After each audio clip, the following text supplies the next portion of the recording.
them all what I'm made up. Strut down the hall, won't stop till I get enough. You know, the Drake and Kendrick Lamar saga just keeps unfolding, doesn't it? Oh, absolutely. Not like Us went from just a song to, well, a huge cultural moment. It really did. But underneath all that noise, there's actually a pretty serious legal battle playing out. Mm-hmm. And that's what we're going to dive into today. We'll unpack the latest in Drake's defamation lawsuit against Universal Music Group, UMG. Yeah. And we're basing this on a really detailed Variety article from May 7th, 2025. Right. And this, it goes beyond just some celebrity feud. For sure. What's fascinating, I think, is seeing how this artistic rivalry has spilled over into the legal arena. Yeah. It raises some really pertinent questions. Like what exactly? Well, questions about what counts as protected expression, Yeah. the dynamics of commercial success in music, and frankly, the responsibilities of a record label caught in the middle. Yeah, that makes sense. And this Variety piece, it gives us a really clear look at UMG's latest move, basically trying to get this whole lawsuit dismissed. Okay, so let's maybe unpack this from the start. Drake first sued UMG back in January 2025, right? Pretty soon after Not Like Us dropped. Yeah.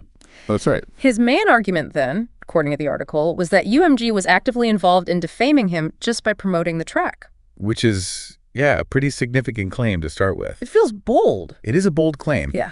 His initial stance, like the article says, hinged on this idea that by actively pushing a song with what he saw as defamatory stuff, the label was basically part of that defamation. Okay. So, maybe unsurprisingly, UMG shot back with a motion to dismiss that first lawsuit. That was back in March. Right, but it didn't stop there. Because the Variety article mentions Drake then filed an amended complaint in April. Mm-hmm. And this time the focus kind of shifted, right, to things that happened after he first filed. Exactly. The amended complaint strategically focused on UMG's alleged actions in promoting the song through some very specific, very high visibility platforms. Okay, like what? Well, Drake's revised claims zeroed in on the idea that UMG knowingly helped amplify Not Like Us, specifically through Kendrick Lamar's Super Bowl performance. Wow. Okay. And then also by allowing the song to be played at the 2025 Grammy Awards. Right. The thinking being, I guess, that these huge events spread the allegedly defamatory content even wider. Precisely. Massive audiences for both. Which brings us to the main point of this Variety piece. UMG's second motion to dismiss. This one targeting the amended complaint. Yep. And it sounds like they were basically sticking to their guns. Pretty much. The article highlights that UMG largely kept their original legal arguments, but, tweaked them to directly address these newer claims about the Super Bowl and the Grammys. And the language they use sounds pretty strong. Oh, yeah. The article quotes UMG's lawyers calling Drake's new allegations, quote, astonishing. Astonishing, okay. And they even pointed out that Drake apparently removed obviously false factual allegations in this updated lawsuit. So you kind of sense this incredulity in their response. Okay, let's focus on that Super Bowl argument for a second. That seems like a really key part of UMG's defense here. Absolutely. The article really emphasizes that Lamar did not actually perform the specific lyric Drake says is defamatory, the certified pedophiles line. Exactly. UMG's legal team points that out directly. They note Drake himself even acknowledges this fact. So what's their argument then? Well, their argument then pivots. They focus on Drake's emphasis on just the sheer size of the Super Bowl audience. Right. Even though that specific lyric wasn't sung. And here's where it gets really interesting, I think. Okay. UMG's lawyers basically suggest Drake's real issue isn't the defamation itself. What is it then? It's that he was, quote, defeated by Lamar in this very public rap battle. Oof. And that this lawsuit is fundamentally an attack on Lamar's massive commercial and creative success. It's a very direct, maybe even provocative shot at Drake's motives. Yeah, that is quite pointed. And UMG didn't just leave it there, did they? The Variety piece has that statement from a UMG spokesperson. That adds another layer. They bring up Drake's own history. Right, that he himself has made songs with, and this is their, quote, equally provocative taunts aimed at other artists. So sort of a pot calling the kettle black situation? That's a crucial part of their defense, yeah. They're essentially saying, look at the context. Yeah. If Drake has played this game before, this performative rap battle, as they call it, Right. then it's harder for him to argue he's uniquely harmed when similar stuff is directed back at him. Okay.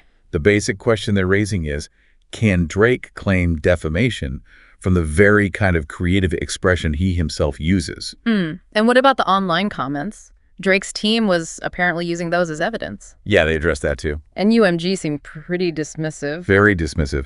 They argued Drake was just, quote, cherry-picking a few anonymous online comments. To try and show what? To try and show that listeners actually took Not Like Us as like a statement of fact rather than just part of a rap battle or, hyperbole. And their point that anonymous online comments are notoriously unreliable. Well, that's a pretty common legal viewpoint. Yeah, I can see that. It's often really hard to verify who wrote them or what they actually meant.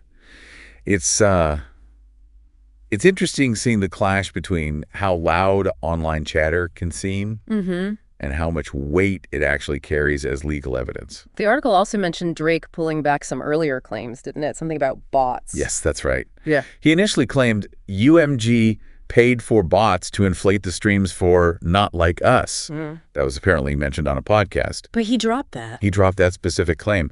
But the article says he's now citing a different podcast host who apparently said Lamar used bots. And also some deleted anonymous comment on X accusing Lamar of buying promo. That sounds maybe less solid. It definitely shows a shift in his strategy. And UMG's legal response, according to the article, is pretty blunt.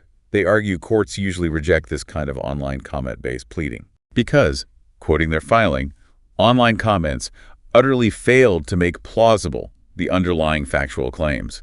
Basically, random online chatter isn't enough to meet the legal bar for credible evidence. Got it. And UMG really doubled down in their final statement to Variety, right? Dismissing Drake's claims as wild conspiracies. They did. Yeah. They framed the success of Not Like Us as just the result of hard work, partnership with their artists, standard industry stuff. Right. And what's really noteworthy, I think, is they specifically mention their continuing partnership with Drake and his enduring success. Oh, interesting. As a prime example of how they work. It's almost like saying, hey, despite this lawsuit, we still work with him successful. Kind of a subtle dig, maybe. Could be read that way. They restated their commitment to his career, but also defended supporting all their artists' creative expression, including Drake's. So even with UMG pushing hard for dismissal, the lawsuit isn't actually dead in the water yet. No, not yet. The Variety piece mentioned the discovery process is still going on. And that's a really critical point to understand. Despite UMG trying to get the case tossed, the judge has allowed discovery to proceed, which is significant. Why is that significant? Because it means both sides can request and gather evidence from each other, documents, communications, that kind of thing. Okay. And as the article notes, this could potentially mean Drake's team gets access to things like Lamar's contracts with UMG. Wow. So even if this doesn't go to a full trial, the discovery phase might still uncover some interesting details about how everything worked behind the scenes. Okay, so if we sort of boil it all down, UMG's main defense seems to be that this whole thing is really about Drake feeling bruised after losing a very public rap battle, rather than a genuine case of defamation based on actual false statements. That really seems to be the core of their argument, yes.